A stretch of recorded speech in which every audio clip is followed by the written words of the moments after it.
Hello Cancer, thank you for joining me for your weekly forecast for week commencing the 24th of September for the Sun or the Ascendant. Late last week, Mercury and the Sun relocated into the sign of Libra. And at the start of this week, the two are combining in a very close way on Monday and Tuesday. This could see some quite intense conversations, potentially, on those 2 days, particularly around a home, family or emotional-based issue. The fact is, by Tuesday, there is a full moon, but this is a full moon that's going to be squaring up to Saturn. Saturn, the planet of structure and obstacles, which has been in your sector of relationships since the 19th of December last year. Of course, Pluto, the planet of change, had been there since 2008. So relationships generally, especially with Mars in this location for a month through to the 12th of September, has certainly had given you potentially a lot of food for thought. But the interesting thing about Saturn, of course, is that Saturn does create some of those barriers, but it also makes us much more conscious of our needs. And the right angle with the Sun through to the end of the week and with Mercury on Monday and Tuesday could make you think very seriously about where things stand. This won't necessarily be in a particularly positive way. I'm just being really truthful. But if you come to a point where there is a sense of reality around your needs, an understanding of what you need, also what you're prepared to give, but also what you're wanting to get back, if those areas are all clarified in a very real way, then the process can be entirely positive for you. Also, Mars, which obviously can be a feisty influence, is still forging that angle to Uranus and will do through to the end of this week, which for you can see resistant to any kind of clingy relationships. I think Mars actually forges a very positive link to this particular full moon. So it's kind of saying to you, don't see it as all being a glass that's half empty. There could be a transformation that comes through based on more you tuning into your desires as much as what works in a practical way. Uranus also continues to forge a great link with Saturn itself. So change around positive relationships can occur on a step-by-step basis. And Jupiter and Pluto, well, they continue their sensational angle too. So if there is something you feel self-expressive about, don't hold back from articulating your ideas to a wider audience. One person in particular could be absolutely fascinated and mesmerised and highly impressed by what you have to say. It's been a real pleasure being with you, Cancer. I'd love it if you would like or comment on this video, or if you've yet to do so, please do subscribe to this channel. For now, good luck and goodbye. Hello Cancer, thank you for joining me for your monthly forecast for September for the Sun or the Ascendant. Thanks so much for bearing with me, and I'm sorry I'm delivering this a little late due to my recent health problems. This month begins enormously positively for you. The Sun is in the sign of Virgo, which is Earth. You're, of course, water, but if we think of the bed of a river, Earth carries water very positively. So your energy is going to be flowing, and it's going to be around your ideas that you really have an opportunity to shine. Now, whether you want to tell people about a great idea you have for a book, or you're attending an interview or doing a presentation, or you're interested in digital media with your own website or blog, this is your chance to shine. But also, the Sun in this location can be very much about a physical desire to move around more. So if you've gone through a period where you've been a bit more sedentary or a bit more relaxed, this is a chance to be more active too. But as this month begins, Mercury, the planet that rules Virgo, is locked away in the sign of Leo still, and on the 3rd of the month comes out of shadow. This means it gets back to the point where the retrograde began on the 26th of July. If there has been a financial issue that you've been waiting for a resolution around, it can start to move forwards in a much more productive way. But also, On the 9th, Venus, the planet of love and affection, moves out of an area where it's been seeing you more mindful of creating a very comfortable home environment into a much more playful, gregarious, and also romantic location. And this gives you an opportunity in the following 28 days to really create quite an impact on anyone you come into contact with.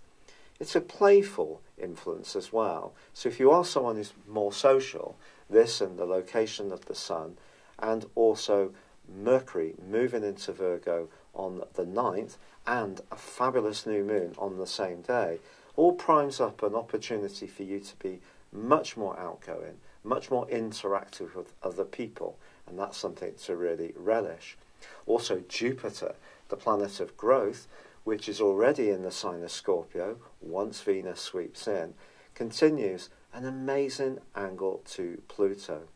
There could be someone that you're connecting with at the moment who's having a major impact upon you. This could be in a romantic context, it could be in an inspirational sense, it could be just that you cooperate on some kind of creative venture, handicrafts even, but you both seem to drive each other on and inspire and enthuse one another. And some good fortune can come for you around one relationship this month. But of course, Mars, the planet of drive, has been in your opposite sign since the middle of August. Now, it's going to relocate into the sign of Aquarius on the 12th of September. This is more passionate, it's a bit more feisty, and it's also going to be squaring up to Uranus. Now, if this rings a bell, it's because it's been happening off and on since the first or the second week of May this year. Uranus in Taurus, if you think about it, Taurus likes stability, it likes permanence, it's a fixed sign, whereas Uranus is the co-ruler of Aquarius, but also fixed, but is a bit of a free radical. It likes to shake things up, pushes us to be more mindful of our independence. And for you, it's in a part of your scope to do with friendships and long-term plans. And it's possible, since the middle of May, that some of your ideas have been a bit helter-skelter, not necessarily very constant. And now it re-engages with Mars, there is the potential for tension. I have to be honest with you. In any situation where you feel penned in and you're not able to be a free spirit, you need to choose your associations. They need to be associations that come naturally without any catches or holds or snags. Because over the last 8 years or so, Pluto has been informing you that it's important for you in relationship situations to own your power. This doesn't mean to dominate people, it doesn't mean to be unkind, but it means to have healthy boundaries. And of course Saturn is in this location as well, so Mars there through to the 11th day of this month suggests there can still be some activity around your relationship sector, but that link with Jupiter and Venus moving into the most romantic area suggests that if you're single, it can be a fine chance to mix and mingle, but just be conscious that you won't want to lose your independence. You won't want to feel control. You won't want to go into a deep bond unless it's really feeling right. Now, at the very heart of this month, also ironically, Venus and Mars go into a tete-a-tete themselves, a right angle, a square. Between the 11th and 14th, something might not just work out particularly well around a relationship. For us all, a degree of patience is going to be necessary. But on the 22nd, Mercury speedily relocates out of the sign of Virgo and into the sign of Libra. Here Mercury is asking us all to think more about our listening skills, how we tune into other people, but for you it's in your 4th house, and there can be a tendency when Mercury makes its way through the 4th solar house for us to bottle up our emotions and not articulate how we feel very clearly. Also, on the following day, the Sun passes into the sign of Libra too. Now, this is an opportunity for us all to be more diplomatic, to be more conscious of balancing our approach to things, you know, the usual Libran characteristics. But for you, it's very much about home, family, emotions, your environment, the things that are very much a feature, an echo of your own zodiac sign. So I think the last 10 days of this month could see you just wanting to reflect a bit more, move back into your normal energies, not perhaps be quite so outgoing and out there. And the full moon which occurs is also going to see you thinking very much about your work, where you live, how you live there, your professional responsibilities and commitments, balancing the work and life energies that we all have to grapple with these days is going to prove to be a little bit of a challenge, I feel. But as Venus comes to the end of this month, it also goes into an opposition with Uranus itself. Now, this is going to be fascinating, and there is an opportunity here to sparkle up your situation in a more vibrant way, to be a little bit more spontaneous.